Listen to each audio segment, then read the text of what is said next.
ang mga kwento ng pag-ibig, kwento ng buhay at kwento ng pag-asa dito sa Barangay Love Stories. Love Stories.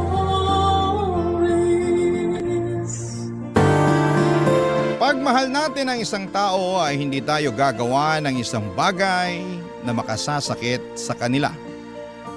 Aalagaan natin sila at gagawin natin ang lahat upang tuparin ang ating mga pinangako. Ikaw, kabarangay, paano mo na ipapakita ang pagmamahal mo sa iyong karelasyon? Dear Papa Dudut, may mga pag-ibig talaga sa buhay ng tao na dumarating sa isang pambihirang pagkakataon. Yun bang hindi natin hinahanap o inaasahan, ngunit gumagawa ang kapalaran ng paraan upang ating matagpuan. Yan ang eksaktong karanasan ko sa buhay nang makilala ko si Nico. At yun din ang rason kaya ako napasulat sa inyong programa na Barangay Love Stories. Pero bago po ako magpatuloy sa paglalahad ng aking istorya, ay magpapakilala muna ako sa mga kabarangay po natin. Ako nga pala si Mariela, 34 years old at taga Quezon City. Nagtatrabaho ako bilang branch personnel sa isang kilalang pawn shop. At matagal na akong nangangarap na makapagpadala ng sulat sa inyong istasyon. Magsisimula ang lahat 3 years ago, kung kailan ay okay na ako. Ready na akong tumandang dalaga at ang mantra ko sa buhay ay hindi ko kailangan ng lalaki.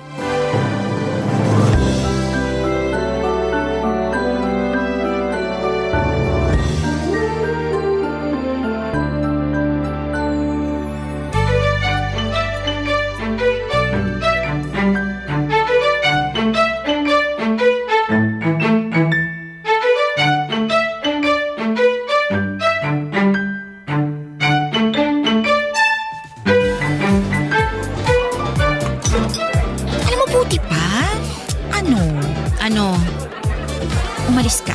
Ha? Saan naman ako pupunta? Gaga nitong... Gaga ka rin pero dun sa sa dance floor. Sige na, sumayaw ka. Go, go, go. Igalaw mo yung katawan mo. Para mawala ang pagiging tensyonado. Enjoy the night. Ubusin ko lang tong iniinom ko tapos sunod ako sa'yo. Ha? Uy, sure ka? Mamaya, umiskapo ka na lang dyan bigla kasi tinatawagan ka na ng jowa mo para mag-check-in. Oy, shut up. Huwag ka na maraming ebas dyan.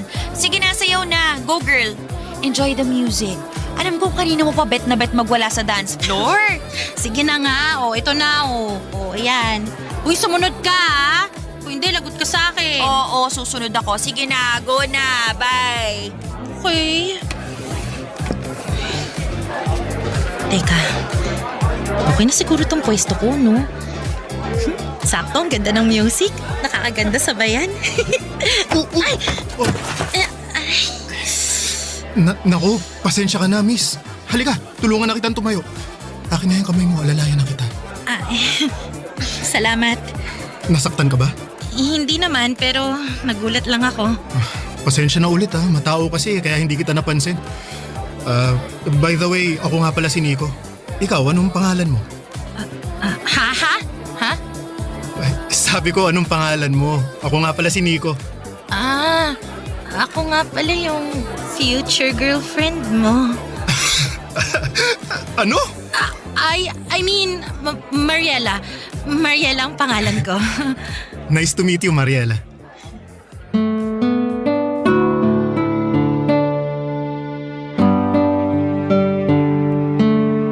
Papadudot nung nakita ni Feby ang eksena ay agad na rumampa ang kaibigan ko papunta sa dance floor. Hindi para sumayaw kundi para pasimple akong itulak at bungguin papalapit kay Nico. Good catch na raw kasi ito, guwapings at mabango. Kung todo iwas naman akong madikit sa lalaki na noong ko pa lamang nakilala kesyo natatakot ako na baka meron itong kasamang girlfriend na nasa paligid at pag nakita kami ay bigla na lamang akong sabunutan at iskandaluhin. Pero sa awa naman ng Diyos ay wala naman. Bago kami naghiwalay ni Nico ay kinuha niya ang number ko at tinext ako. Doon na nagsimula ang aming komunikasyon. Foreigner si Nico pero lumaki siya sa Pilipinas kaya marunong siyang magtagalog. Masasabi ko na gwapo, matangkad, makisig at malakas ang apil niya. Hindi nagtagal ay niyaya niya akong lumabas para makipag-date. Tapos ay nasundan pa yon ng marami pang date hanggang sa nagtapat na siya ng pag-ibig niya sa akin. Nung naging kami, masasabi ko na isa yon sa mga pinakamasayang sandali ng buhay ko.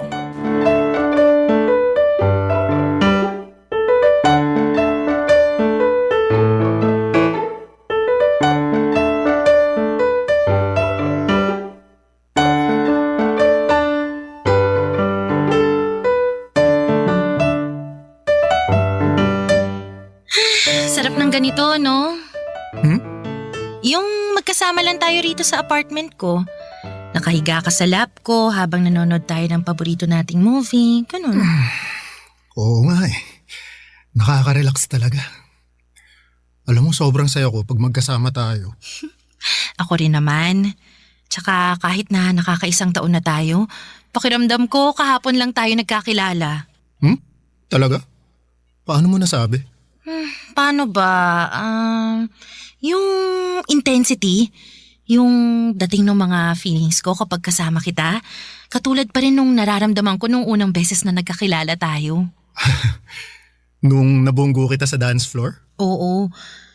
Alam mo, ang totoo, kahit na nasaktan ako ng slight dun sa pagkakaumpog ko kinilig naman ako kasi gwapo-gwapo mo.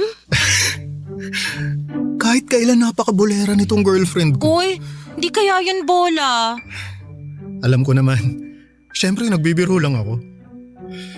Pero, ako rin naman. Ano yan? Na habang tumatagal tayo, mas nadadagdagan yung pagmamahal ko sa'yo.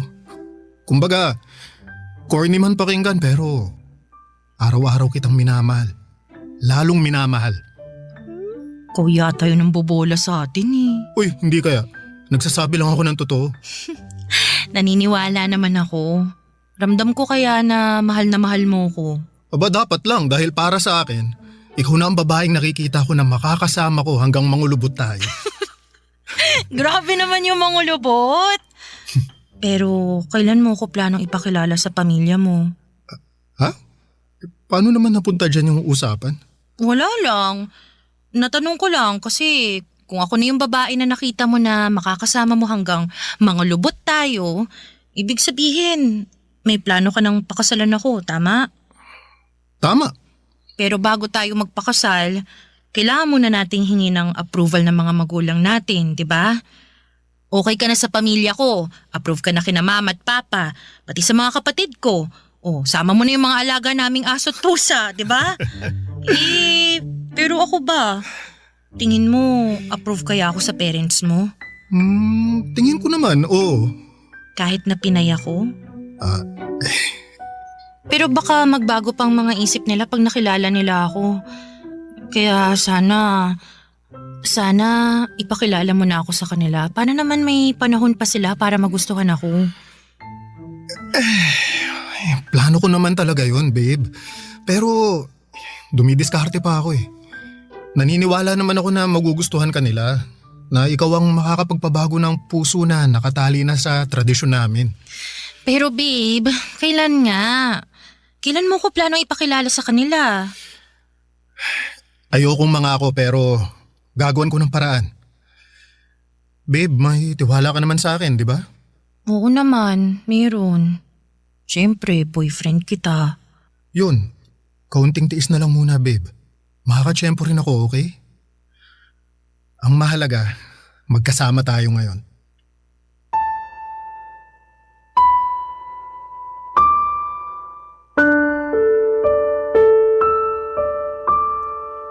Papadudod sa loob ng isang taon ng pagiging magkasintahan namin ni Nico ay never niya pa akong pinakilala sa pamilya niya. At ang katuwiran nga niya ay hindi pabor ang mga ito na magkaroon siya ng karelasyon na isang Pinay. Sa totoo lang ay nasaktan ako nung nalaman ko ang bagay na yon. At aaminin kong nagdalawang isip pa ako kung ipagpapatuloy ko ang pakikipagrelasyon kay Nico gayong komplikado pala ang kanyang estado. Pero nanaig pa rin ang puso ko laban sa aking isipan nang papasukin ko na sa aking buhay si Nico o Papa Dudut. Ramdam ko naman na mahal niya ako at sincero siya sa kanyang intensyon na ipaglaban sa kanyang pamilya ang aming pag-iibigan. Baka ako lang talaga ang may problema dahil naiinip na ako ng mga panahong yon. Kaya nga agad-agad kong sinaway ang sarili ko at pinakalma. Nagtiwala ako sa sinabi ni Nico na gagawa niya ng paraan at mamadaliin upang maging legal na kami sa kanyang pamilya. when you hold Barangay Love Stories. Barangay Love Stories. Papadudot masaya naman ang aming relasyon ni Nico. Malaga siya na klase ng boyfriend. Malambing, kuwela at maginoo. Hindi naman sa pagkukumpara pero ibang-iba talaga siya sa mga naging ex kong Pinoy. Mabait at magalang din siya sa parents ko at kasundo ng mga kapatid kong lalaki lalo na sa usapang mobile games. Pakiramdam ko ay wala na talagang makapaghihiwalay sa amin. At ako na ang pinakamaswerteng babae sa balat ng lupa nang dumating si Nico sa buhay ko. Kaya nga nangako ako sa aking sarili na alagaan ko ang relasyon namin sa abot ng makakaya ko. At inuunawa ko ang pagkakaiba ng pamilya ko sa pamilyang kinalakhan ni Nico. Umaasa ako na balang araw ay makikilala ko rin ang mga magulang at kapatid niya dahil mahalaga sa akin ang bagay na yon. Gusto ko na kagaya ng pamilya ko ay matanggap din ako ng pamilya ni Nico. Mabilis na lumipas ang 2 taon ng aming relasyon. At hindi pa rin natupad ang pangako ni Nico na ipapakilala niya ako sa kanyang pamilya, Papa Dudut.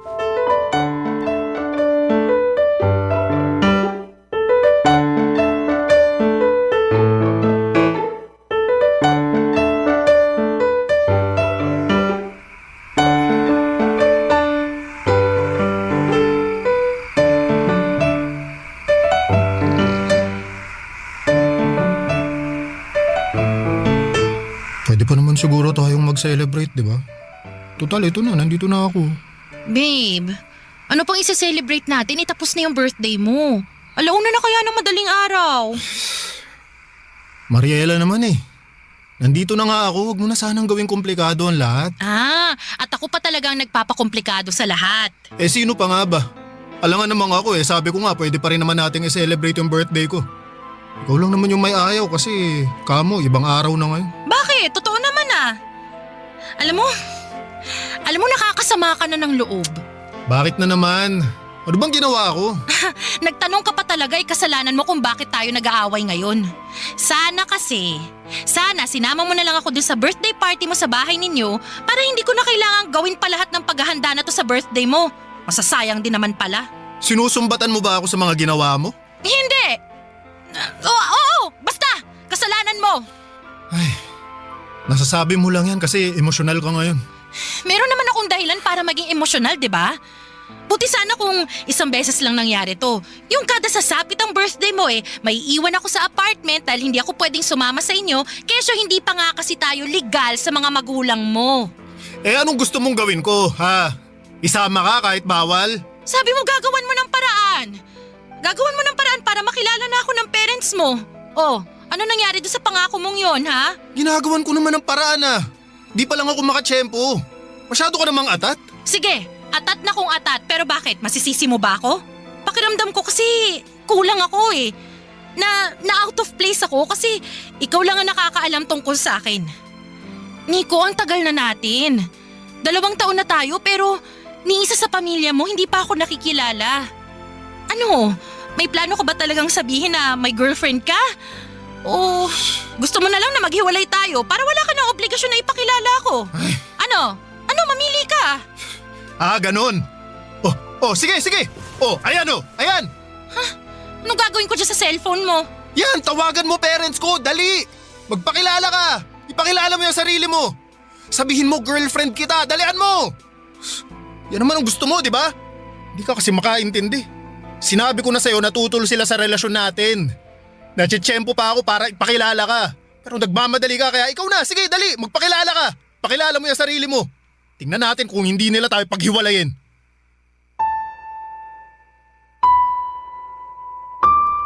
Papadudot, sumama talaga ng husto ang loob ko kay Nico. Lalo't nakita ko na parang binabaliwala niya ang nararamdaman ko. Isama niyo na rin ang effort ko sa paghahanda para sa kanyang kaarawan at paghihintay na dumating siya. Oo, hindi naman niya hiningi o sinabi na maghanda ako pero gusto ko ngang gawing espesyal ang pagse-celebrate namin ang araw ng kapanganakan niya. Narealize ko tuloy na kahit na ano palang haba ng pasensya at pag-iintindi mo, kahit na sinubukan mo ng lawakan ang isipan mo ay darating ka pa rin sa punto na mapapagod ka na lamang at muling maiinip. Tingin ko kasi walang usad, walang progreso ang pangako ni Nico sa akin na ipapakilala na niya ako sa kanyang pamilya. Hindi niyo ako masisisi at feeling ko kasi ay hindi ako nag-i-exist sa buhay ng boyfriend ko. Lalo na nga at walang kahit na sino sa mga kamag-anak niya ang nakakaalam tungkol sa akin.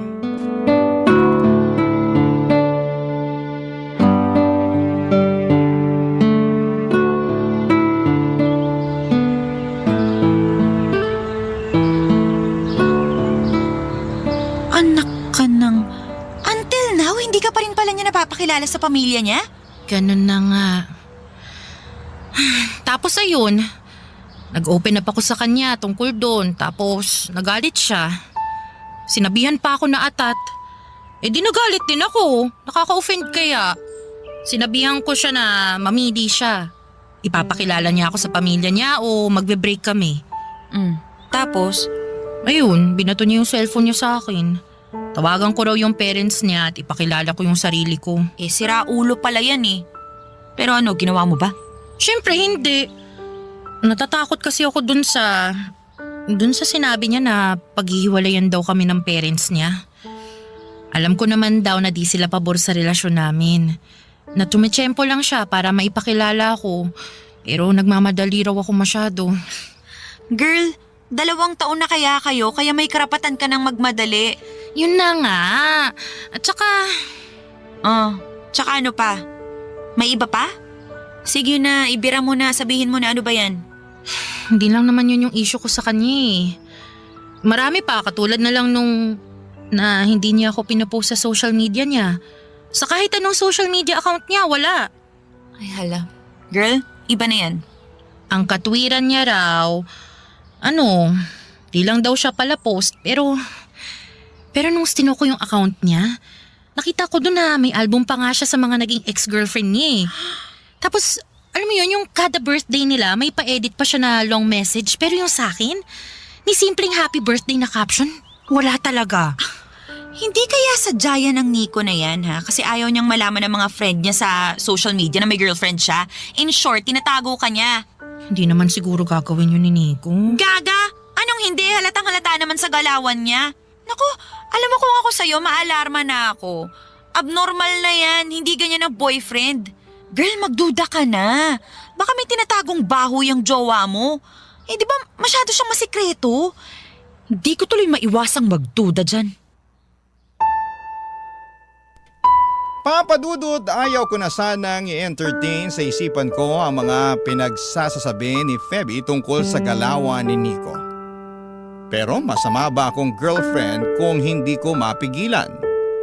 Naiiyak na lamang talaga ako habang pinakikinggan ang pang-real talk ng kaibigan ko. Ang sakit-sakit sakaling totoo lahat ng mga sinasabi niya. Hindi pa ako handang maging single noon dahil sobrang mahal ko po si Nico Papadudot. Kaya para hindi ako mabaliw ay sinantabi ko na lamang ang mga posibilidad na ganito na ganyan si Nico. Kaya kahit 2 taon na kami ay hindi pa rin niya ako nagawang ipakilala sa pamilya o mga kaibigan niya. Pinagpatuloy pa rin namin ni Nico ang aming relasyon. Nakontento ako sa kung ano na lamang ang kaya niyang ibigay at pinigilan ko ang aking sarili na maghanap pa ng hihigit pa doon, Papa Dudut. Barangay Love Stories. Barangay Love Stories. Papa Dudut, nung sumapit ang 3 taon namin sa aming relasyon ay umasa akong magbabago ang takbo ng lahat. Yung banguusad kahit papaano. Hindi na rin kasi bata ang aming relasyon para hindi mag-level up. Hindi naman ako umaasa ng bonggang-bonggang may magaganap. Ang gusto ko lang ay katulad pa rin ng matagal ko nang gusto 2 years ago. At yun ang mapakilala ako ni Nico sa kanyang pamilya. Kaya lang parang hindi na yata mangyayari yon dahil napansin ko na lamang na tumigil na si Nico na mag-effort na mangyari ang mga bagay na yon. Hindi na kasi niya nababanggit kapag tinatanong ko siya. Iniiba rin niya ang usapan. Tapos nararamdaman ko na lang na hindi na siya ganong kalambing. Para bang may nagbago sa kanya na hindi ko mawarian ng mga panahong yon. Aminin ko sa inyo, Papa Dudut, na natakot po ako. Baka yun na kasi yung tinatawag nilang 3-year itch sa isang relasyon kung saan ay sumasapit yung pagkabagot, yung walang pag-usad at nagsisilabasan ng iba't ibang problema ninyo sa isa't isa. Dahil tapos na ang honeymoon phase ng inyong pakikipagrelasyon.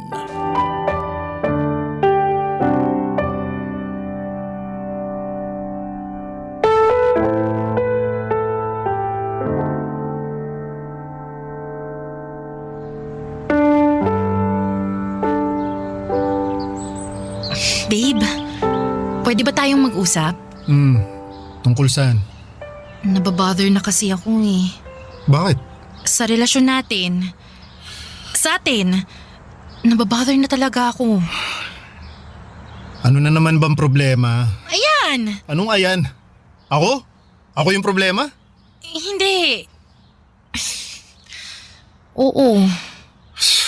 Ano ba talaga, Mariela? Hindi ka naman dating ganyan eh.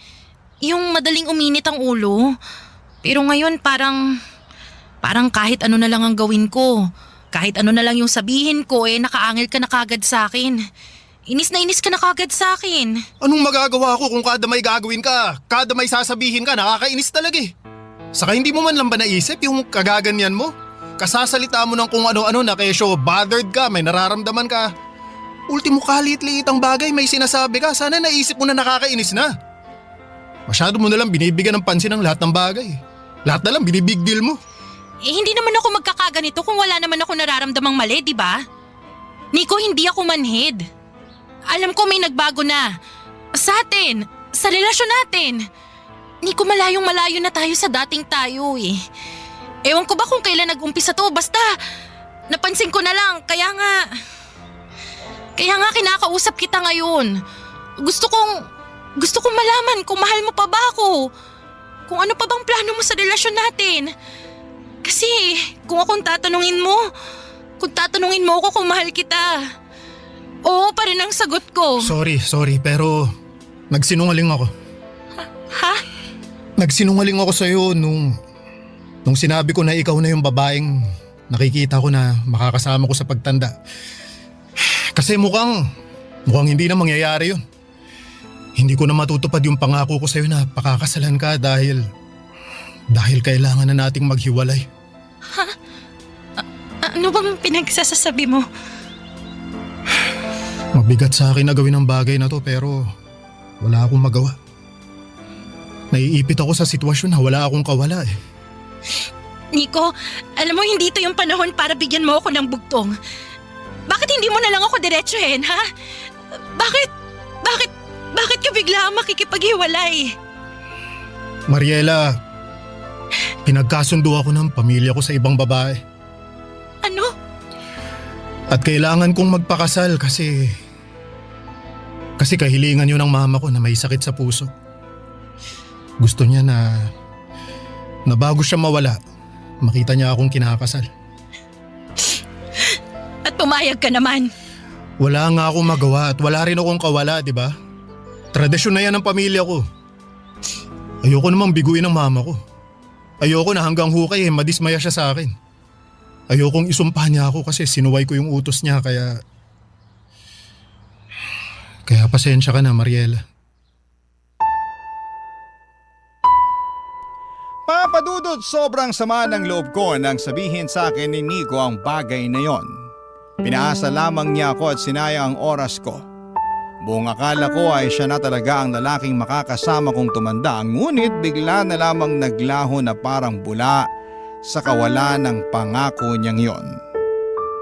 Ang sakit-sakit din na malamang ikakasal na siya sa iba at hindi po sa akin. Wala na ako nagawa kundi ang umiyak na parang wala ng bukas nang makipaghiwalay sa akin si Nico. Para akong masisiraan ng ulo ng mga panahong yon. Nung iwan ako sa bahay ng ex ko na walang lingon-lingon ay halos hindi ko kayanin. Kaya agad kong tinawagan si Feby para damayan ako. To the rescue naman ang kaibigan ko at agad akong pinuntahan sa apartment para samahang humagulhol at magalit sa dati kong kasintahan. Isang linggo ang mabilis na lumipas at hindi pa rin ako okay. 3 araw din akong nag-leave sa trabaho para magmukmok. Pero dahil hindi naman ako mayaman, kinailangan ko nang pumasok para kumain. Buti na lamang at nandyan si Feby, lagi niya akong nililibang at dinedistract para hindi ko maisip na broken-hearted ako. Tuwing weekend ay nakaugalian na naming gumala at sumubok ng mga bagong restaurant sa QC at isang araw ay nakita ko na lang si Nico na papalabas sa isang motel. May kasama po siyang babae na mukhang walker ayon sa kaibigan ko. Tapos ay ganoon na lamang ang gulat namin nang makita naming nakipaghalikan pa si Nico sa naturang babae bago niya ito pinasakay ng tricycle.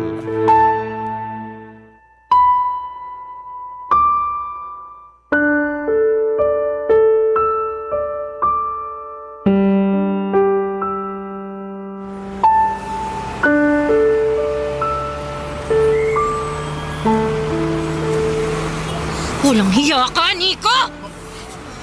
Mariela! Phoebe, anong ginagawa niyo rito? Kami yatang dapat magtanong sa'yo niyan. Nakita ka lang naman namin nakakalabas lang dyan. Dyan! Sa motel na yan! Huwag mo nang i-deny kasi may picture ako dito. Ebidensya. Bukod doon, nakita ka rin namin na may kasamang babae na mukhang bayaran. At hinalikan mo pa nga bago mo pasakay ng taxi. Akala namin ikakasal ka na. Di ba bawal yung ginagawa mo? O baka naman dun ka sa babaeng yun ikakasal. Tama ba? Siyempre hindi, no? Nakilala ko lang yung kagabi sa... O di huling-huli ka nga! Malandi ka talagang lalaki ka! Umamin ka nga, Nico. Totoo ba talaga yung sinabi mo tungkol sa pinagkasundo ka sa ibang babae kaya hiniwalayan mo ko? Oo, alam ko na wala na tayo. Pero may karapatan pa rin akong malaman ng totoo, di ba? Lalo na't gabi-gabi kong sinisisi ang sarili ko na baka kasalanan ko talaga kaya nasira ang relasyon natin. Na baka sumobra ako.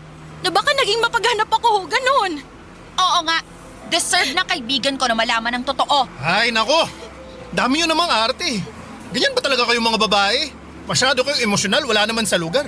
Anong sinabi mo? Tinatanong ka na maayos ng kaibigan ko kaya sumagot ka na maayos.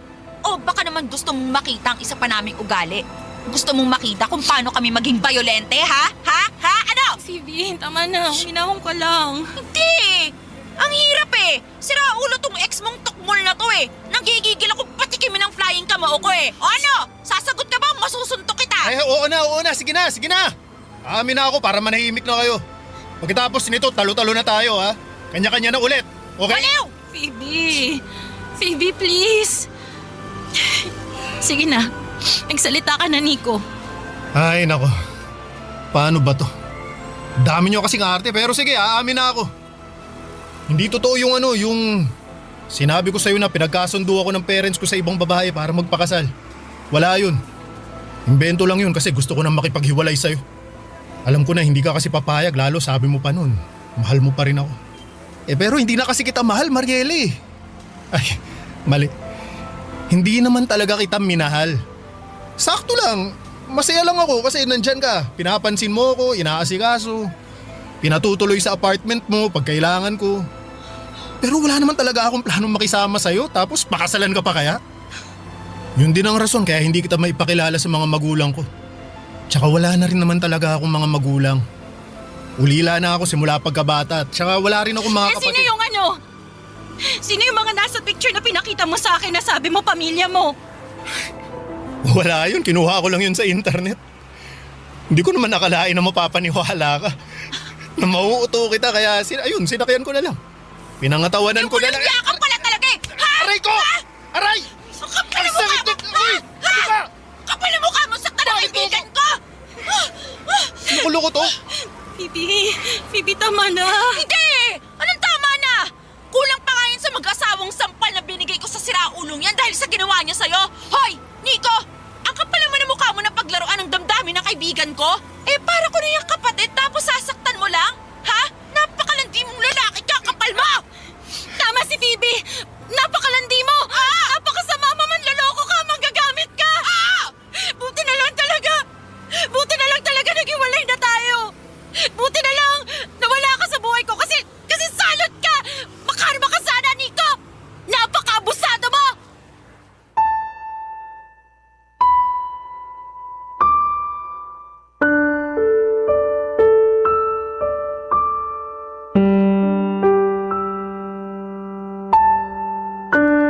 Papa Dudut, isa lang ang masasabi ko, ang kapal na mukha ni Nico na paikutin ako.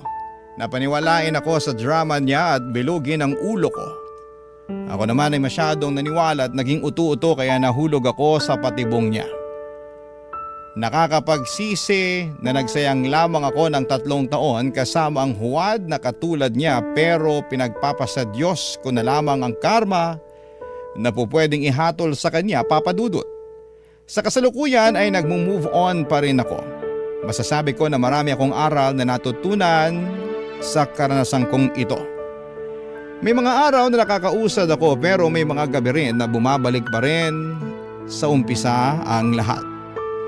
Gano'n naman ang paghilom, hindi ba? Hindi diretsong daan, lubak-lubak. Maraming liko at kung minsan ay nakakaligaw. Pero naniniwala ako na makakausad ako at magiging maayos din ang lahat. Hanggang dito na lamang po ang sulat ko, Papa Dudut. Maraming salamat sakaling mapili po ninyong i-area ang istorya ko sa Barangay Love Stories. God bless and more power sa inyong istasyon. Ang inyong forever kapuso at ka-barangay, Mariela. O ikaw, kabarangay, kumukulo rin ba dugo mo? Pwede kang mag-iwan ng comment sa ating comment section. Ang mga kwento ng pag-ibig, kwento ng buhay at kwento ng pag-asa dito sa Barangay Love Stories. Love Stories.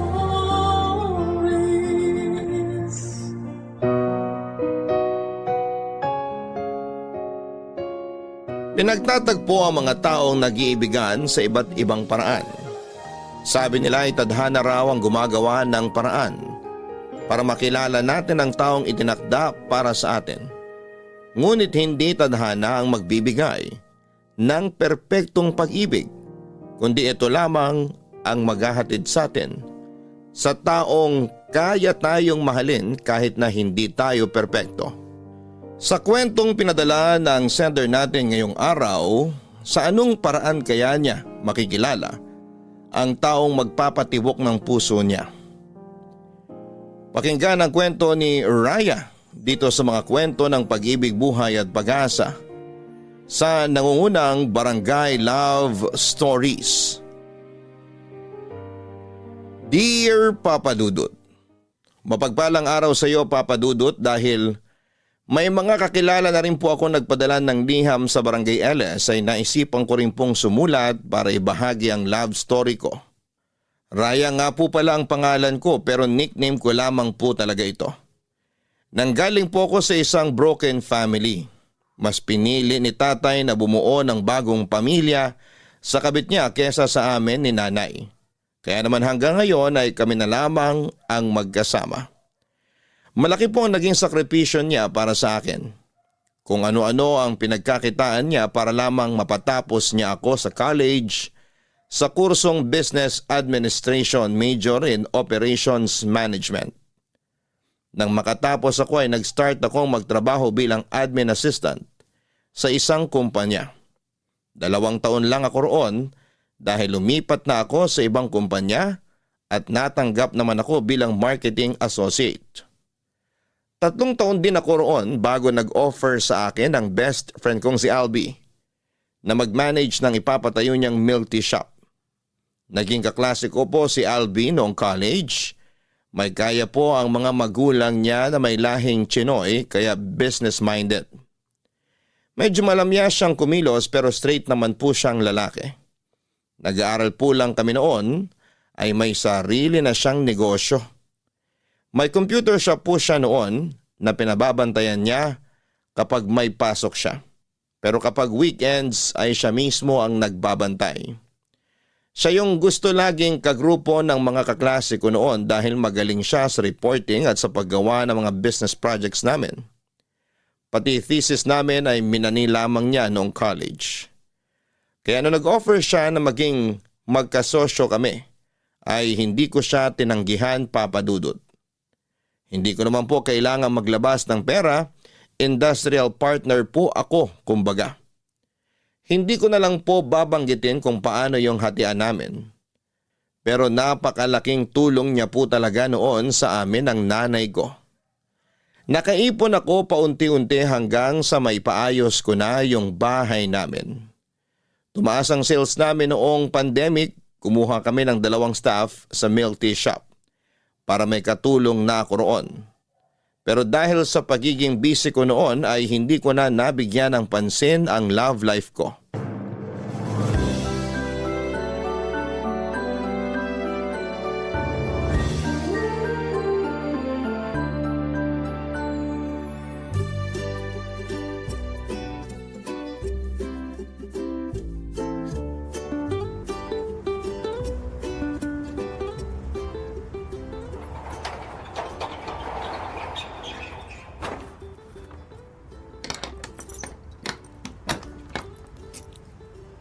Ay, salamat. Makakatulog na rin ako. Tulog agad? Uuwi ka pa nga lang? Ganun na rin yun. Konting oras na lang naman eh. Ikaw, ba't nandito ka? Nagtanong pa to. Siyempre, 2 tayong may-ari nitong milk tea shop. Gusto ko lang bisitahin kapag may libreng oras pa ako. Huwag kang mag-alala. Hindi ko naman pababayaan to, no? May sinabi ba ako? Wala. Wala naman pala eh. Halika na, ihatid na kita sa inyo. Bakit ba kasi sinusundo mo pa ako? Kaya ko naman mag-commute pa uwi. Sasakay ka o kakalbuin ako ni tita? Takot ka pala kay mama eh. Siyempre naman, hinabilin ka niya sa akin. Anong hinabilin? Hoy, hindi pa namamaalam nanay ko ah. Kumain ka na ba? Mukhang gutom ka eh. Pangit mong kausap, parang tanga. Eh, ba't ang sungit mo? Wala, halika na, sumakay ka na. Eto na nga, boss. Sasakay na.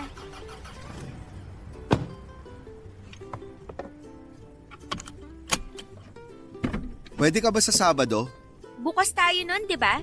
Anong meron? Date. Magde-date tayo.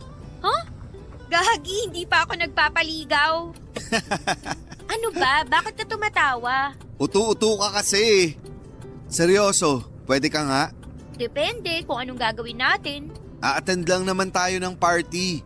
May celebration kasi kina Gino. Kasi graduation ng kapatid niya sa Sabado. Oh, sa kaibigan mo naman pala eh. Bakit isasama mo pa ako? Kailangan ko ng kasama. Baka kasi arutin ako ng mga babae niyang bisita. Alam mo naman tong kaibigan mo. Malakas talaga ang appeal sa mga babae. Alam mo, kahit may 365 days sa loob ng isang taon at 366 days pag leap year, walang araw na naging gwapo ka sa paningin ko. Wow, may patrivia ka pa. Sasabihin mo lang naman na pangit ako sa paningin mo. Sa iba mo na lang kasi sabihin yan. Baka sakaling maniwala sila sa'yo. Pag sa'kin kasi, kapag tinititigan kita, nagmumukha kang Cyclops. Cyclops? Iisa lang mata nun ah. 2 yung sa akin. Singkit ka kasi, kaya pag pinagsama yan, parang iisa lang. Sama ng ugali nito. Mas lalo ka. Alam mo, para makabawi ka sa panlalait mo sa akin, samahan mo na lang ako sa Sabado. Di ka na pwedeng tumanggi. Isasama na talaga kita. Para namang may magagawa pa ako. Ayan! Kahit napipilitan ka lang, basta may kasama ako. Bakit? Hindi mo ba kaya mag-isa? Kaya nga, pero ayoko may babaeng lapit ng lapit sa akin. Ay, oo na. Nasabi mo na yan kanina eh. Basta, ihahatid mo rin ako agad pa uwi ah. Oo, akong bahala sa'yo. Sana ikaw rin ang bahala dun sa best friend mong pet peeve ko. Bakit ba kasi inis na inis ka kay Gino? Crush mo yun, no? Yak, kilabutan ka nga.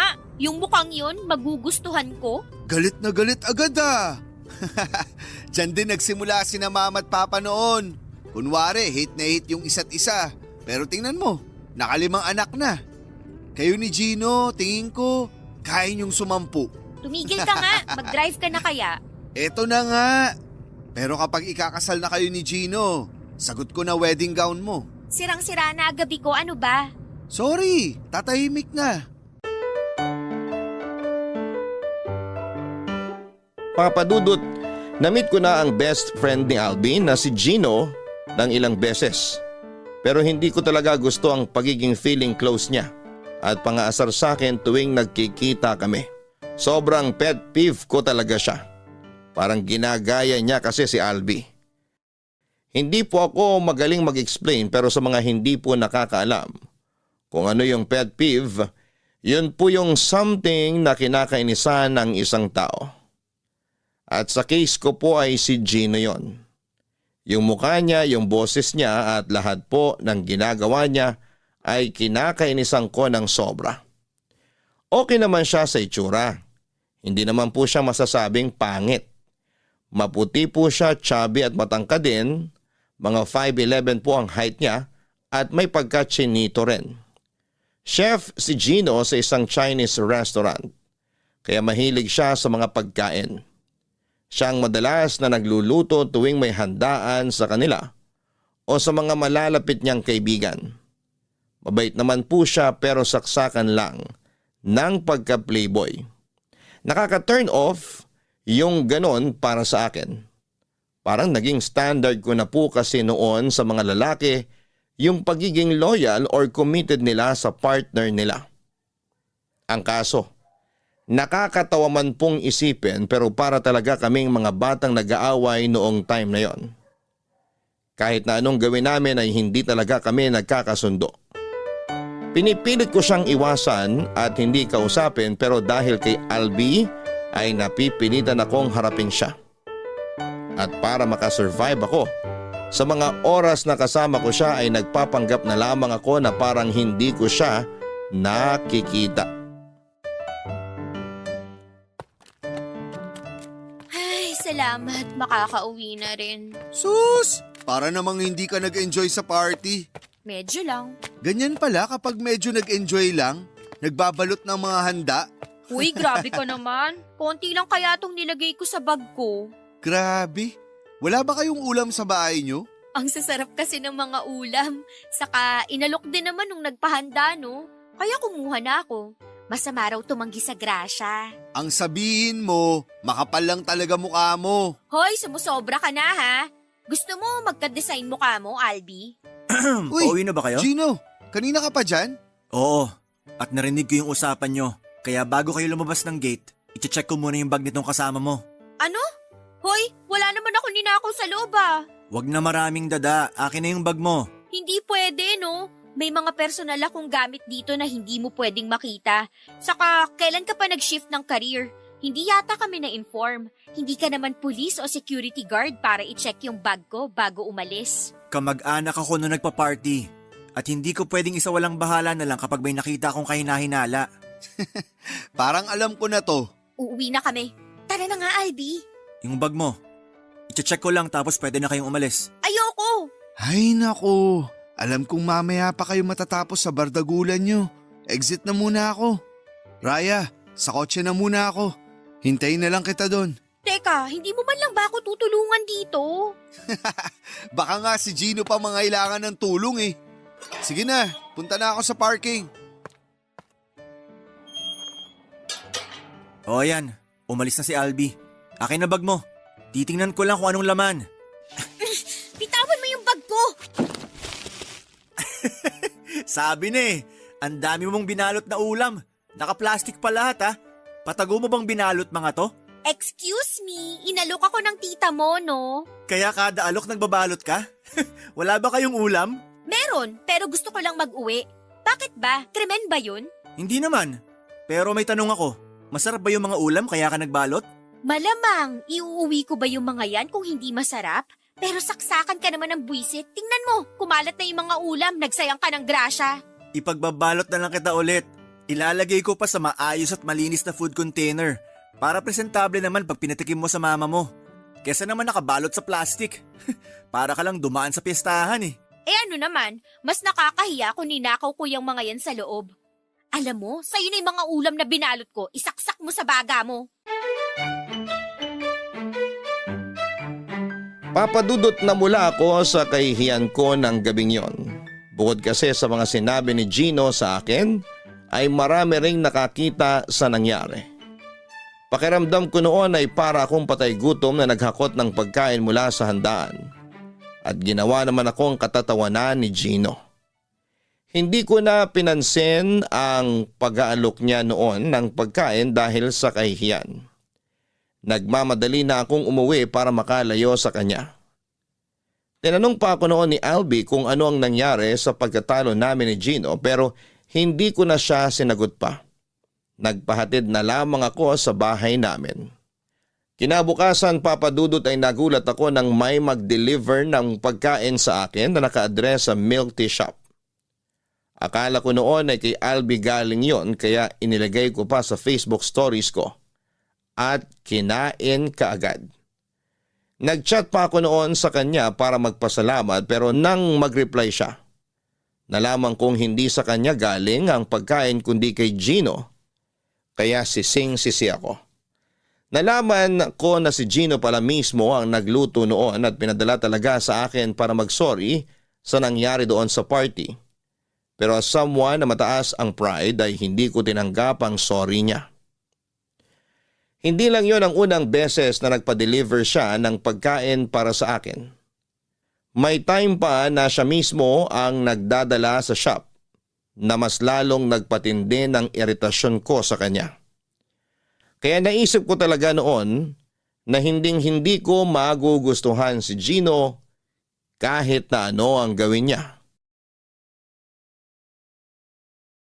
Papadudot kahit busy ako sa pagmamanage ng milk tea shop ay naglalaan pa rin po ako ng oras para makipag-usap sa mga lalaking nakikilala ko online. Naisip ko kasi noon na baka kapag may nagpapakilig na sa akin ay hindi ko na mararamdaman ang inis ko kay Gino tuwing nakikita ko siya. Pero kahit na umaabot naman sa talking stage ay wala pa rin akong nagugustuhang i-meet sa kanila. Until one time, may nag-text sa akin na unknown number. Nagpakilala siya bilang customer sa milk tea shop. Suki raw namin siya pero ayaw namang sabihin kung ano ang pangalan. Medyo nainis ako noon dahil ayoko talaga ng mga taong pamisterious.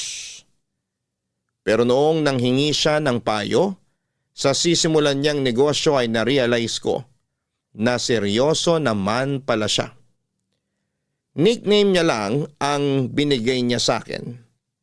Hindi na rin ako nagtanong pa ng personal details niya dahil akala ko ay manghihingi lang talaga siya ng advice. Pero yung simpleng pag-uusap namin ay nauwi sa biruan at na-enjoy ko na yung pag-uusap namin Papadudot. Hindi nagtagal ay hiningi ko na ang pangalan niya sa Facebook dahil na-curious talaga ako noon kung ano ang itsura niya. Sa pagbabaka sakaling makilala ko siya. Natatandaan ko naman ang mukha ng mga suki namin sa shop. Pero nadismaya ako nang makitang dami account lang ang ibinigay niya. Sa pag-aakalang pinagtitripan niya lamang ako ay blinako na ang number niya, gayon din ang account na ibinigay niya sa akin. Kanina mo pa di ginagalaw yung pagkain mo. Okay ka lang ba? Oo, okay lang ako. Okay daw, pero nananamlay ka naman. Ano ba kasi yung dinaramdam mo? Huwag mong sabihing broken ka. Alam na alam ko namang wala ka pang boyfriend at wala ring nagtatangkang manligaw. Kaya wala pang mananakit sa'yo. Ano kasi, may naging textmate ako nitong mga nakaraang linggo. Textmate? Uso pa ba yun? Ayaw niya kasi magpakilala eh.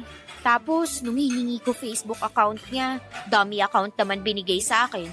Kaya yun, naisip ko na baka niloloko niya lang ako. Pinagtitripan, ganun. Bakit mo naman kasi in-entertain? Sira ka rin eh. Nung una kasi, nanghihingi lang siya ng advice sa sisimulan niyang business. Coffee shop naman daw. Tapos, doon nag-start yung madalas yung pag-uusap. Sus! Para-paraan lang yun. Hindi talaga yung nanghihingi ng advice sa'yo.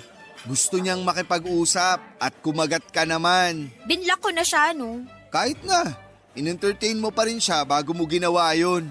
Ibig sabihin, kilala ka na niya. Baka nga marami ka nang nasabi sa kanya tungkol sa'yo eh. Saka yung pagtatanong niya tungkol sa business, paano kung nagmamanman na pala siya? Mamaya magnanakaw na pala yung nakakausap mo. Binubudol ka na, hindi mo pa alam. Ang OA mo. Ganun ba kabobo tingin mo sa akin? Kalma! Hindi naman ako nakikipag-away sa'yo. Masyado kang mainit. Hi guys! Anong ginagawa rito ng maligno na yan? In-invite ako ni Albi. In-invite mo yan? Tapos hindi mo man lang ako sinabihan. Sorry na. Alam ko naman kasing hindi ka papayag eh. Naisip ko lang naman na baka ito na yung tamang oras para magkaayos kayo. Paano naman kami magkakaayos? Yang mukhang yan, hindi nga mukhang sincere eh. Kahit wala pa siyang sinasabi, nakakairita na siya. Tiisin mo na lang. Siya kasi magbabayad nitong kinain natin. Ano? Uy, teka. Wala sa usapan yan ha. Gusto mong makabawi kay Raya, di ba? Pinagdamutan mo siya ng pagkain. Kaya dapat, galante ka ngayon. Simulan mo na yung pagbawi mo. Sana sinabi mo kanina. Akala ko kasi libre mo. Hindi pa naman ako nagdala ng pera. Sus! Dami-dami mong card dyan sa wallet mo. Pwede naman yun. Pero may isa pa akong offer sa'yo. Hindi mo na kailangang magbayad. Wala kang gagastusin kahit piso. Ano namang kapalit? Halika, lapit ka. Ibubulong ko sa'yo. O eto, malapit na ako. Sabihin mo na. Ang gagawin mo... Nakikiliti yung tenga ko. Ano ba kasi yung pinag-uusapan nyo? Parang kayo na lang nagkakaintindihan. Huwag kang magulo. Para sa atin din to. Chill ka lang dyan, okay? Bahala kayo. Yung sasabihin mo, ano na? Nangangalay na ako kakayuko. Ito na nga. Halikan mo sa pisngi si Raya. Kapag nagawa mo yun, sagot ko na lahat ng order natin ngayon. Pati gas mo for 1 month. Gas? Game! Dito na lang ako pupwesto. Ano? Hoy, ayaw kitang katabi. Doon ka sa tabi ni Albi. Nandun ka na kanina, lumipat ka pa. Ang bango mo kasi. We, pag ako chinacharot mo lang, tatalsik ka talaga mula dyan sa kinauupuan mo. Totoo yun. Tsaka ang ganda ng cheeks mo. Natural lang yung pagkapula. Bakit mo ba sinasabi yan? Lumayo-layo ka nga. Masyado ka nang malapit eh. Gusto ko lang kasing gawin to. Mwah! Papadudot galit na galit ako noon sa ginawa ni Gino. Lalo na noong sabihin niyang dare lamang yon sa kanya ni Albi.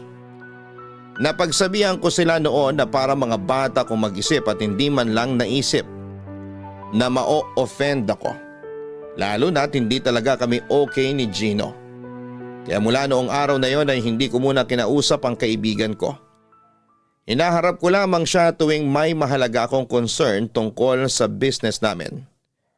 Hindi naman mapakali noon si Gino at wala siyang tigil sa kakasori sa nagawa niya. Umabot pa siya sa puntong pumupunta siya sa bahay namin. Sinabi niya sa nanay ko ang ginawa niya at humingi rin siya ng dispensa. Pero ang hindi ko inaasahan ay noong kinilig pa ang nanay ko sa ginawa niya. Hindi ko alam kung ano ang ginawa niya at nagustuhan siya ng nanay ko para sa akin. Kaya sa halip na magkaroon kami ng distansya sa isa't isa ay mas napadalas pa ang aming pagkikita dahil si mama na mismo ang nag-i-invite sa kanya.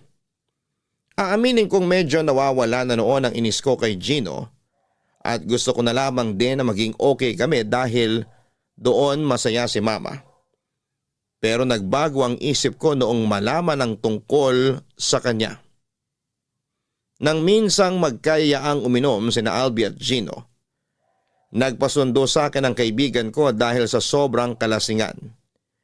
Hindi naman ako marunong mag-drive noon kaya nag-book na lamang ako ng taxi. Pinuntahan ko siya sa bar na sinasabi niya. Hindi na rin daw kayang mag-drive ni Gino kaya hindi sila makauwi. Naabutan ko sila na pareho nang nakasubsob sa mesa.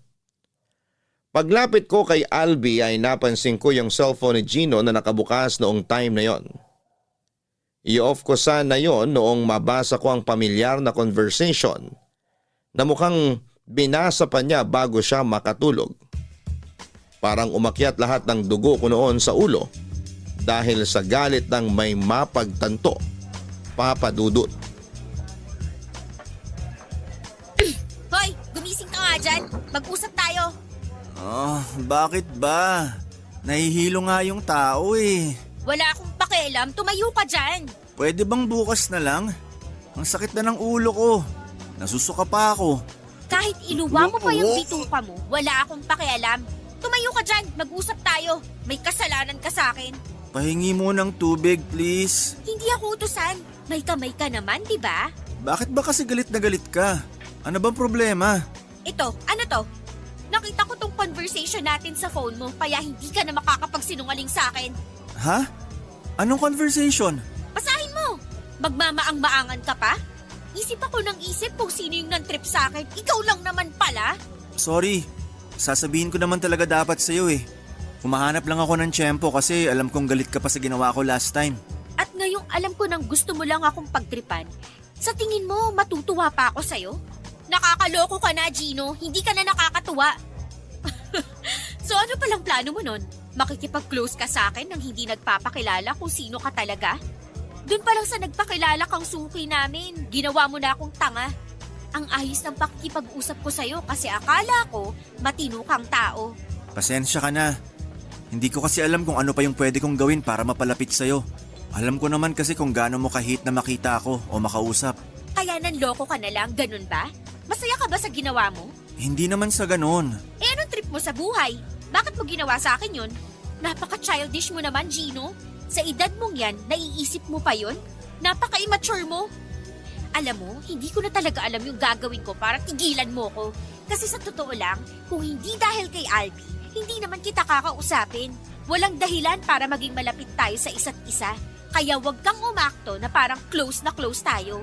Baka kasi akala mo, natutuwa ako na ganun ka. Ginawa ko lang naman yon kasi gusto kita. Gusto kitang ligawan, Raya.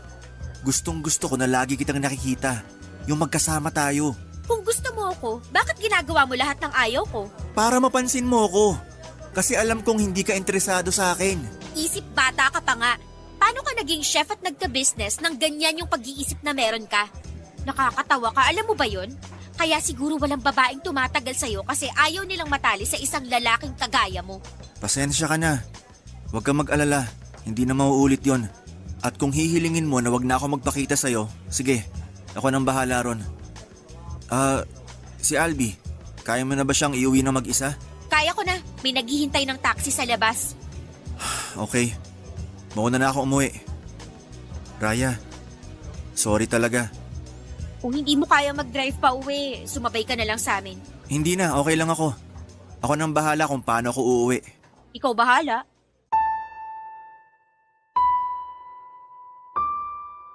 Papa Dudut, walang kalam-alam si Albi sa naging pagtatalo namin noon ni Gino dahil sa kalasingan niya. Ang alam lamang niya noon ay hinatid ko siya sa bahay nila. Nagulat na lamang siya sa mga sumunod na araw noong bigla na lamang akong iniwasan ni Gino. Napansin niya yon dahil every Saturday po talaga ng gabi tumatambay si Gino sa shop namin.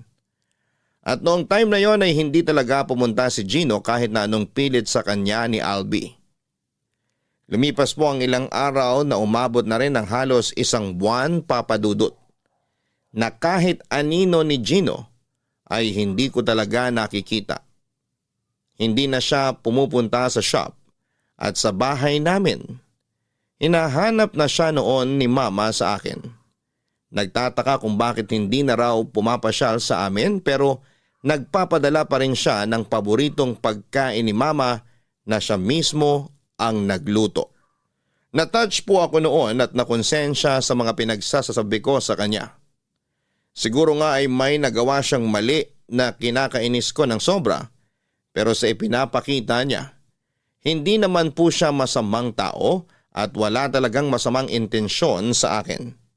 Kasi kung balak niya lang naman na paglaruan ako, hindi na niya kailangang alalahanin ang nanay ko.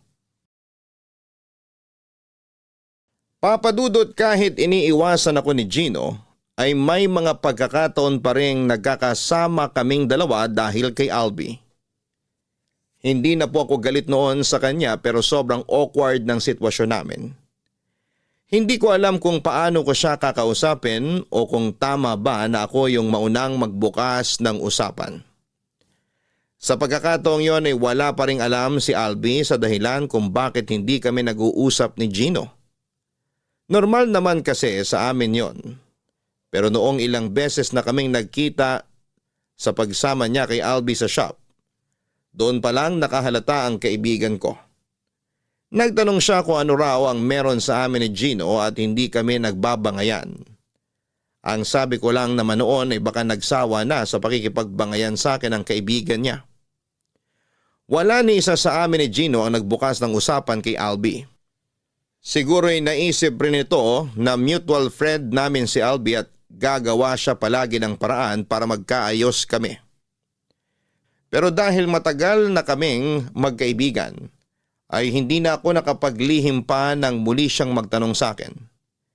Hindi na siya nagulat na hindi kami okay ng kaibigan niya pero aminado siya noon na mas gusto niyang nakikita kaming nagbabangayan kahit natungkol pa yon sa walang kwentang bagay kesa sa hindi kami nagkikibuan. Kinumbinsi niya ako na makipag-ayos na lamang kay Gino dahil marami din naman akong nasabi na hindi maganda.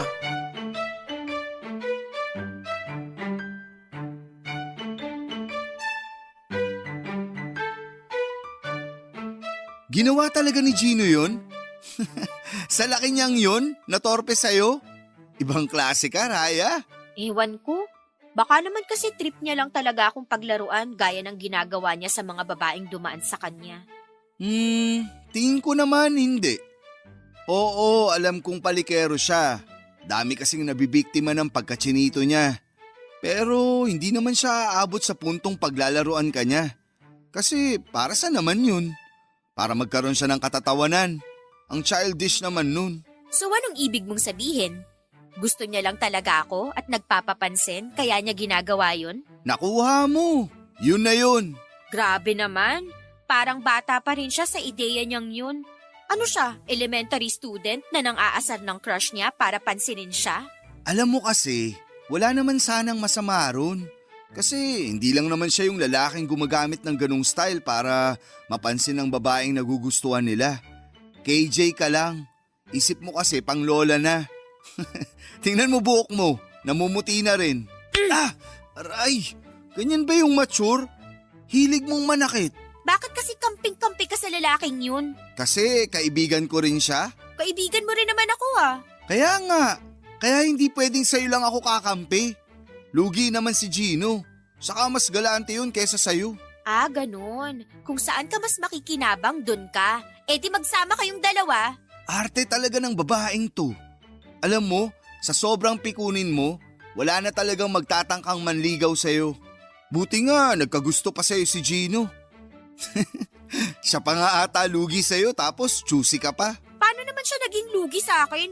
Ang tinutinu ko kaya, kumpara naman sa kanya na ang dami ng naging babae. Maniwala ka man o hindi, matagal na siyang tumigil sa pagpapalit-palit niya ng babae. Paano ka naman nakakasiguro?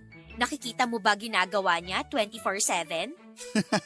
Kung nakikita ko siya 24/7, kinukwento ko na sana sa'yo kung ilang pack abs niya. Anong abs? Baka tabs. Uy, body shamer! Nagsasabi lang naman ako ng totoo. Wala naman talaga siyang abs Chubby siya pero hindi ko naman nilalait yung pagiging mataba niya. Bagay naman sa kanya yung ganung katawan. Sa madaling salita, nagagwapuhan ka kay Gino. Hindi kaya. Ganyan na ganyan daw lola ko noon. Tapos ang ending, patay na patay kay lolo. Bakit ba palagi mo na lang akong kinukumpara sa lola mo.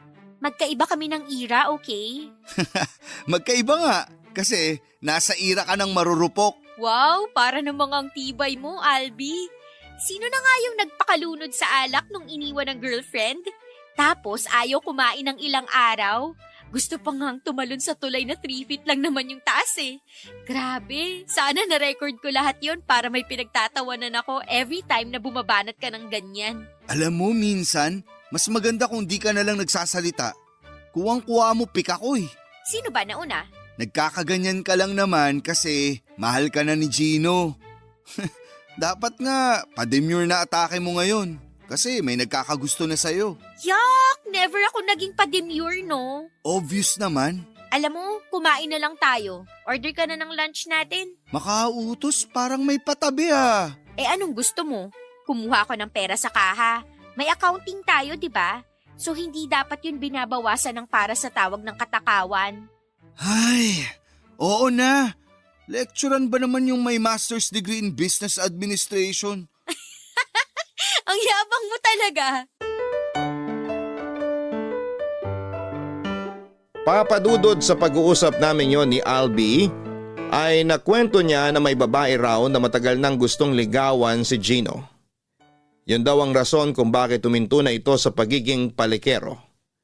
Nakita raw kasi nito ang mga katangian ng babaeng gugustuhin itong ipakilala sa magulang sa babaeng itinutukoy ni Albi.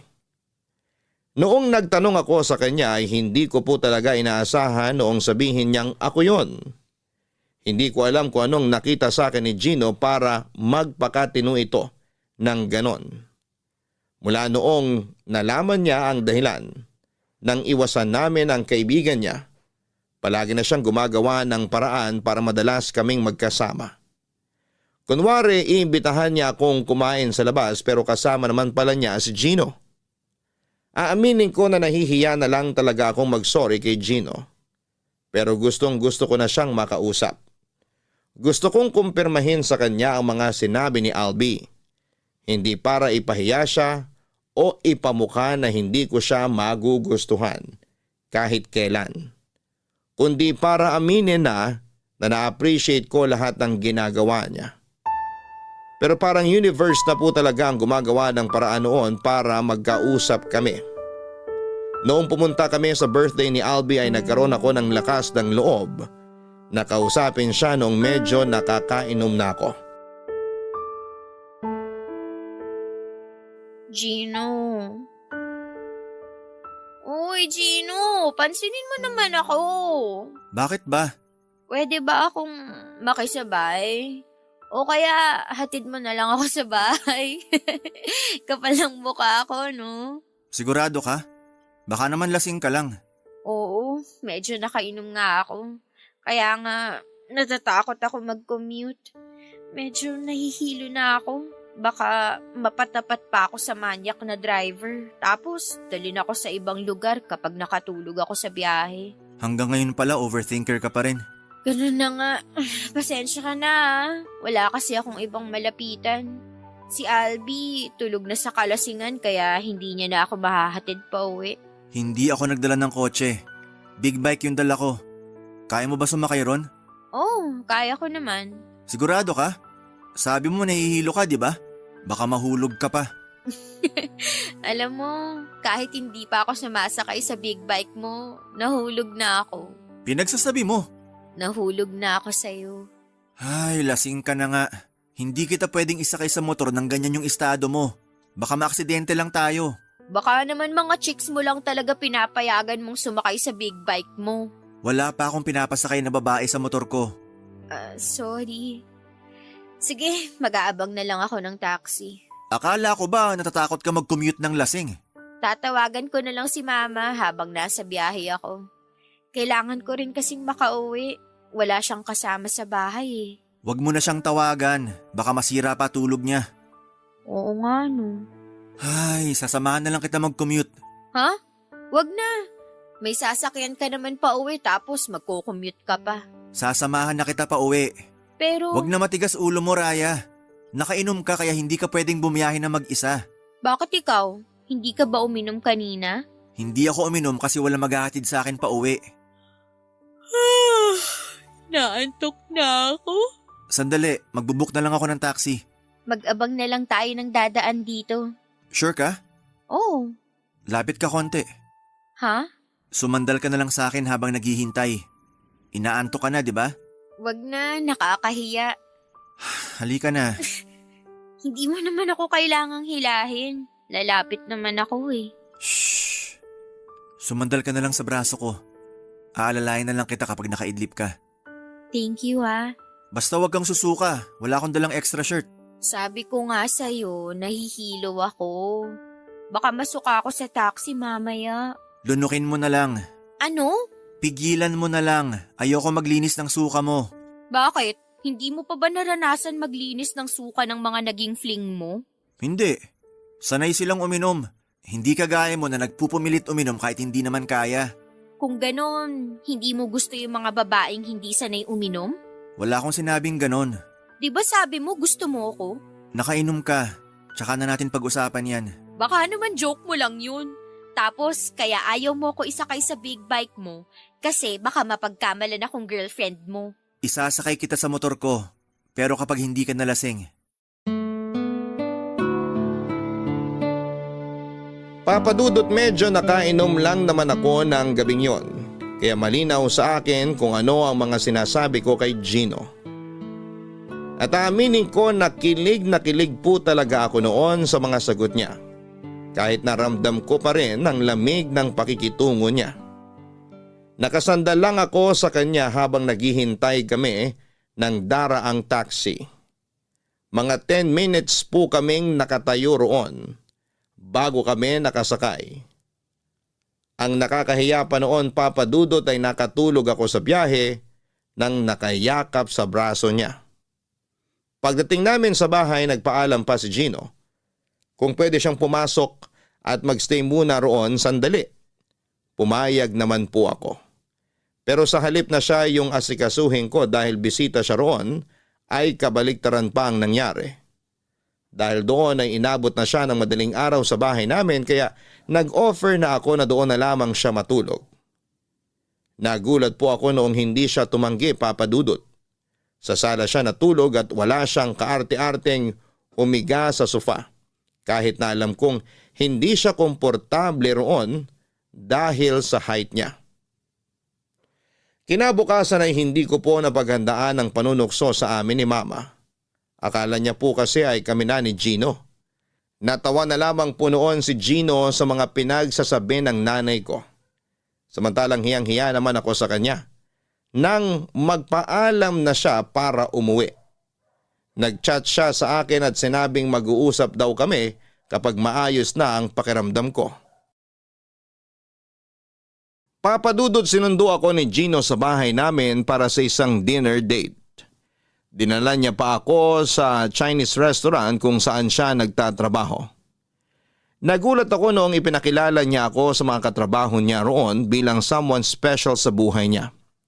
Ewan ko ba, Papa Dudut, pero wala po talagang mapaglagyan ang kilig ko ng gabing yon. Doon na rin kami kumain, nagpa-reserve siya ng table para sa aming dalawa sa rooftop ng restaurant. Siya ang nagluto ng mga kinain namin ng gabing yon. At ang mas nakakatuwa pa ay hindi niya nakalimutan yung dadalhin niya para kay Mama. Mula noong mangyari ang dinner date namin ay parang bulang naglaho ang inis na nararamdaman ko para kay Gino. Mula sa pagiging pet peeve, siya na yung naging favorite person ko. Gaya ng dati, walang kaalam-alam si Albi na okay na kaming dalawa. Hindi alam ng kaibigan ko na madalas na kaming nagkikita after ng closing ng milk tea shop. Tinupad ni Gino ang sinabi niya na isasakay niya ako sa motor niya. Hindi pa namin napag-uusapan ang tungkol sa nararamdaman namin sa isa't isa pero sa tingin ko noon ay nanliligaw na siya. Akala ko po noon ay hindi ko mararanasan yung ganong treatment mula sa isang lalaki. Nang mas nakilala ko siya, saka ko lang nakita yung maturity na hindi ko nakikita sa kanya noon dahil sa inis ko sa kanya. Ibang-iba siya sa Gino na lagi kong kabangayan sa harapan ni Albi. Sa pagkakataong yun ay siya na yung Gino na walang ibang ginawa kundi ang pakiligin ako, Papa Dudut.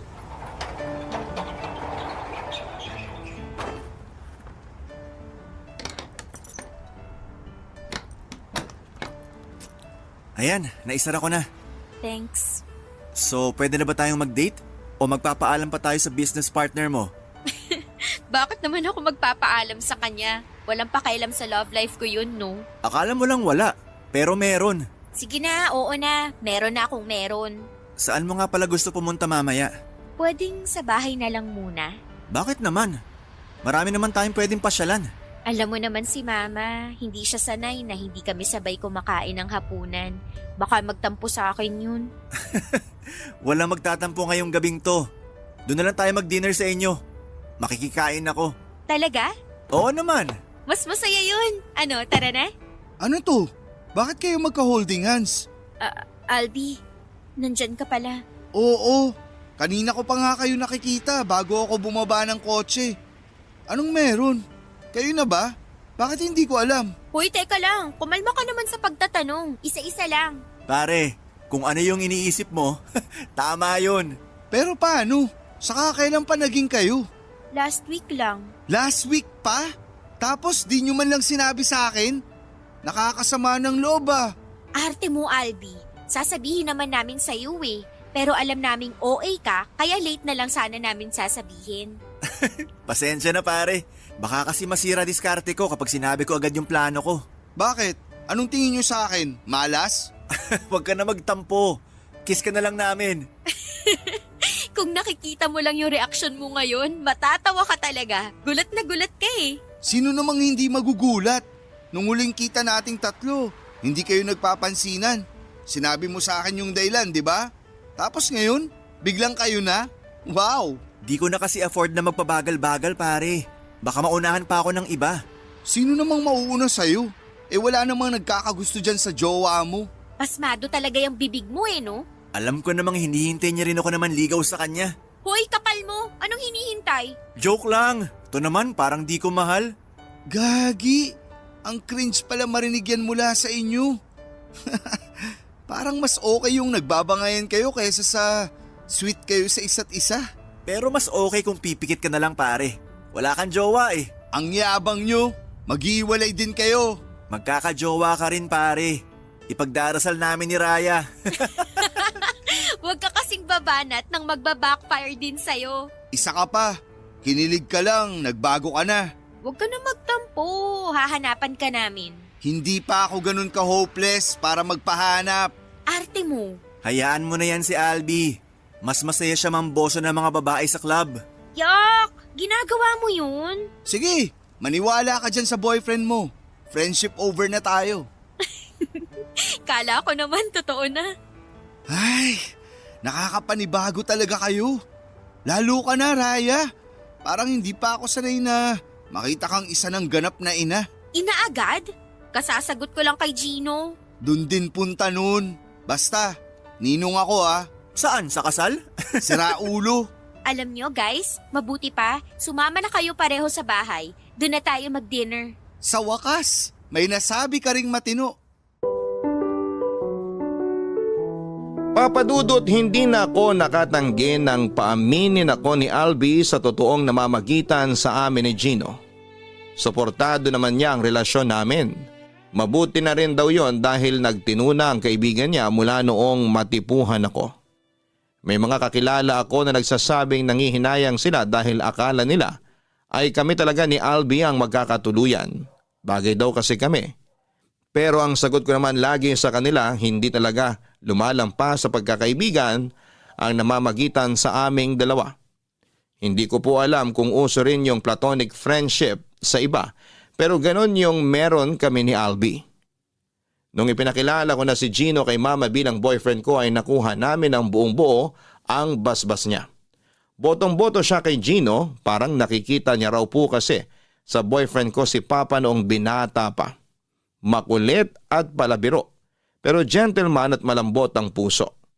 Medyo nanibago po ako noong mga unang buwan namin ni Gino, Pero sa katagalan ay nasanay na rin ako at unti-unti nang nag-sink in sa akin na boyfriend ko talaga siya. Ang naging problema lang namin noon ay yung dating naging fling ni Gino na nakakita sa amin habang nagde-date. Akala noong babae ay single pa siya, kaya harap-harapan siya nitong nilandi. Muntik na kaming mag-iskandalo sa restaurant na kinakainan namin. Mabuti na lamang napigilan ako ni Gino at sinabi kaagad doon sa babae na may karelasyon na siya at ako yon. Blooming ka ngayon ah. Ay talaga, thank you. Pero mandirigma pa rin amoy ng kilikili sa tanghali. Dagdag mo pa yung utot mong parang ulam na nabulok ng isang buwan. Hoy, ang kapal mo ah. Regular yung pagdumi ko. Baka sarili mo na yung naaamoy mo. Nakakalimutan mo yatang yung bibig malapit sa ilong. Ay, wag mo nang itanggi. Tayo lang naman yung nandito. Ewan ko sa'yo. Nilulubos ko lang pangaasar ko sa'yo kasi mamimiss kita. Huh? Bakit mo naman ako mamimiss? Aalis ka ba? Siyempre may boyfriend ka na. Kailangan na nating mag-set ng limitation sa isa't isa. Bilang respeto kay Gino. Hoy, ang OA mo. Hindi naman nagsiselo sa atin yun. Saka alam naman yung magkaibigan na tayo dati pa. Alam ko. Pero mas maganda pa rin yung ako na mismo ang magkukusa. Hindi naman kita lalayuan. Medyo babawasan lang yung harutan. Lalo na kapag kasama natin siya. Kahit naman hindi siya nagsasabi, imposibleng hindi nakakaramdam ng selos yun kahit konti. Grabe ah, hindi ako sanay na ganyan ka kaseryoso. Feeling ko ibang Albi yung kausap ko. Andiyan na pala siya. Ano kaya yung dala niya? Oh, ano nangyari sa inyo? Tahimik nyo ah. Nagmisa ba naman tong kaibigan mo? Uy, kaibigan mo rin ako. Naging kayo lang ni Gino, parang iba na trato mo sa akin ah. Feeling ka talaga, no? Tama na yan. Eto, ice cream na lang binili ko. Saan ka bumili? Diyan lang sa tindahan sa malapit. Tinamad na ako lumayo eh. Naghahanap nga ako na nagtitinda ng kwek-kwek kaso wala naman. Kay Albi nga pala yung vanilla. Sa'yo yung cookies and cream. Aba, alam mo na favorite flavor ko ha. Pwede ba namang hindi? Kinakabis ako na nga lahat para alam ko kung anong pagkain bibilin ko kapag nagtampo ka sa akin. Nakakaubo pala tong ice cream kahit di pa nakakain. Magkaka-TV ka pa niyan kapag single ka pa rin next month. Huwag kasi kayo maglampungan sa harapan ko. Usap pa lang yun, hindi pa lampungan. Pero huwag ka mag-alala, hindi talaga namin yun gagawin sa harap mo. Sa likod mo lang. Ang weird talaga. Parang hindi na ata ako masasanay na nagkakasundo kayo. Basta, bago kayo magplanong magkaanak, mas maganda kung magpapakasal muna kayo. Actually, kasama na talaga sa plano namin yan. Bakit? Nag-propose ka na ba? Hindi pa. Hina mo naman pare. Galawin mo na yung baso. Kung kailangan mo ng tulong ko, sabihan mo lang ako. Anong pinag-uusapan nyo? Bakit ayaw nyong iparinig sa akin? SPG ba yan? Oo, bawal sa bata. Baka bawal sa isip bata. May sinasabi kasi si Albi tungkol sa'yo. Ano na namang kinukwento ng lalaking yan? Nagkagusto ka raw sa kanya dati, bago pa naging tayo. Oo, patay na patay sa akin yan si Raya. Kaya nga di nagkaka-boyfriend eh. Ang kapal talaga! Sa tagal nating magkakilala, kahit minsan hindi ako na-attract sa'yo, no? Sakit ah. Ganun ba ako kapangit sa paningin mo? Cute niyong magkuya. Hindi yan papasa bilang kapatid ko. Height pa lang, wala na. Guys, yung nagtitinda ng kwek-kwek! Nasaan? Wala pa. Ano, taggutom? PG kayong dalawa, ah. Papadudot kahit naglagay na kami ni Alvin ng limitasyon sa pagkakaibigan namin ay hindi naman nabawasan yung bond na meron kami. Hindi rin naman naging issue kay Gino ang pagiging malapit namin sa isa't isa. Dahil alam niya kung gaano sila katagal magkaibigan ni Albi ay ganon din kaming dalawa. Sa ngayon, Papadudot ay 2 years na kaming kasal ni Gino. May sinimula na rin siyang maliit na business para sa future namin. Hindi ko na lang po i-reveal dito dahil sinisimulan pa lang po talaga yon. Sa maikling panahon na nagkasama kami ni Gino, nakita ko yung dedikasyon niya at pagiging madiskarte niya kahit na lumaki siya sa komportableng buhay. At kahit may Chinese blood po siya, hindi naging hadlang yon sa aming dalawa. Tinanggap ako ng parents niya at ibinigay din nila ang basbas nila sa wedding namin. Hanggang ngayon ay wala pa rin nagbabago sa amin ni Gino. Kung ano kami noong bago pa lamang kaming magkarelasyon, ganon pa rin kami ngayon. O mas tamang sabihin na mas naging masaya pa kesa noon. Isang malaking patunay na nasa tamang tao na po ako ngayon, Papa Dudut. Hanggang dito na lamang po ang aking kwento. Thank you so much, Papa Dudut at sa Barangay LS. God bless po sa inyong istasyon. Ang inyong forever kapuso at kabarangay, Raya. Mga kabarangay, walang perpektong tao para mahalin. Matuto tayong tanggapin kung sino ang pinagkaloob sa atin. Sa unang bahagi ng kwento ni Raya, hindi sila nagkakasundo ni Gino at hindi nila gusto ang isa't isa. Pero hindi niya alam, lihim na pala siyang hinahangaan ng taong kinakainisan niya ng sobra. Bagamat nagsimula sila sa bangayan at hindi pagkakaunawaan ay nauwi pa rin naman sila sa magandang samahan. Ang love story nilang dalawa ay isa sa mga patunay na hindi lahat ng magandang relasyon ay nagsisimula kaagad sa kilig at masayang ligawan. Minsan kasi, yung hindi pagkakaunawaan pa mismo ang nagiging tulay para mas magkaintindihan ang dalawang taong nagmamahalan. Hanggang sa muli, ako po ang inyong si Papa Dudut sa mga kwento ng pag-ibig, buhay at pag-asa. Sa Barangay Love Stories Number 1. Barangay Love Stories. Barangay Love Stories. Nakakaantig naman talaga ang ating kwento. Ikaw ba, kabarangay? Nakarelate ka ba sa story natin ngayon? Kwentuhan naman tayo dito sa comment section.